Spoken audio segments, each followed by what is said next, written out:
चाहिँ शीतल पुग्नेमा चाहिँ हिजो रातिको हावाहुरीले यसरी फालिदिएको छ। ल हेर्नु त टिनो अटुटु गाइजहरू तपाईँहरूलाई फेरि पनि मेरो पनि भ्लगको स्वागत छ। आजको भ्लग चाहिँ यहाँ बाहिरको दृश्यहरू गाइजहरू देख्न सक्नुहुन्छ। हाम्रो यहाँ दृश्यहरू शीतलपुरको हावाहुरीले यस्तो पुरा बाजेको टरा नै भत्काइदिइरहेछ।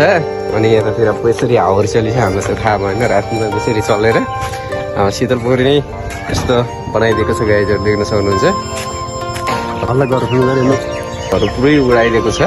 अझ यो त थोरै मात्रै हो, यता पनि हावाहुरीले बाजेको टराहरू फालिदिइरहेछ। बाजेले चाहिँ टरा बनाइरहनु भएको छ, तर बाजे चाहिँ यहाँ शीतलको लागि यो टरा बनाउनु भएको छ। देख्न सक्नुहुन्छ गाइजहरू, उहाँले चाहिँ हिजो रातिको हावाहुरीले उडाइदिएछ अनि अहिले चाहिँ टरा बनाउँदै हुनुहुन्छ है गाइजहरू। चाहिँ शीतल पुग्नेमा चाहिँ हिजो रातिको हावाहुरीले यसरी फालिदिएको छ। ल हेर्नु त टिनो अटुटु गाइजहरू तपाईँहरूलाई फेरि पनि मेरो पनि भ्लगको स्वागत छ। आजको भ्लग चाहिँ यहाँ बाहिरको दृश्यहरू गाइजहरू देख्न सक्नुहुन्छ। हाम्रो यहाँ दृश्यहरू शीतलपुरको हावाहुरीले यस्तो पुरा बाजेको टरा नै भत्काइदिइरहेछ।